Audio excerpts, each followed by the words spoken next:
ekanisa kandi rugaruke kakora nke kereziya ekombeka aba Canada omwaka gwa 1994 kandi yatongozebwaho omwaka gwa 1972.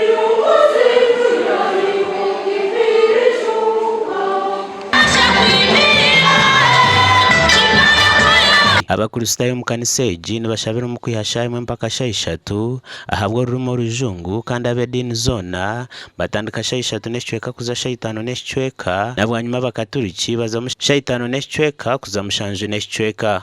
Edgar Buryahika urukure kitongore cha Youth for Development Uganda nagira ngu n'ekintu kitari cya burijo kushanga edini ibiri ziri kushabira mu kereziya emwe. Ekintu kinashanga n'ecyo mutano munonga kandi oguno munju gwanje gwa kabiri ahamyake inasya ndukureba abantu bari kushabira umwanya gumwe abenkereza ibiri nasezerengero nkakireba mu Indonesia inashangira edini 3 zirushabira mu iramzo rumwe mwe nakanakishanga owitu kasese ahe dini bya bakatoliki na nabo kristayo bari kushabira mu iramzo rumwe.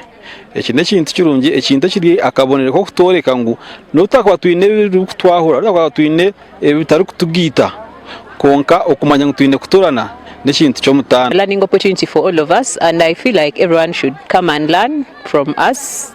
As Kasese, we always have unique challenges given the disasters, the peace, the conflicts that we have. It's important for people to also know the good side of us and know that sometimes we can also live together as people.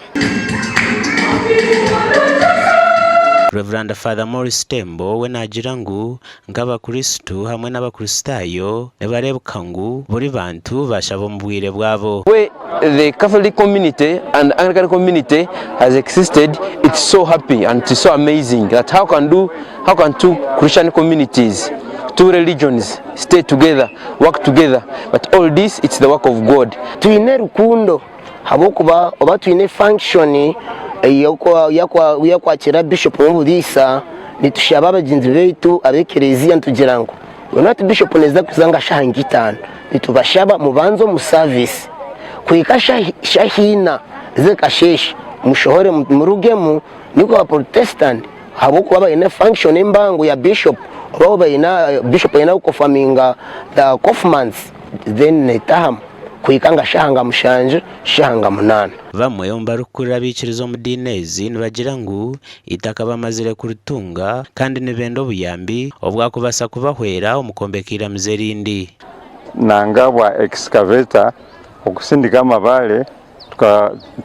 tukatunga h'ekibanja tukabona kombeka. But we just sit down as a committee. We have a joint church which has a committee of 10 people.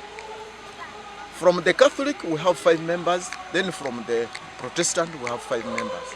Then when we want to solve that issue, we have to sit down and then solve that issue. Gashoka Gilbert Muhanguzi.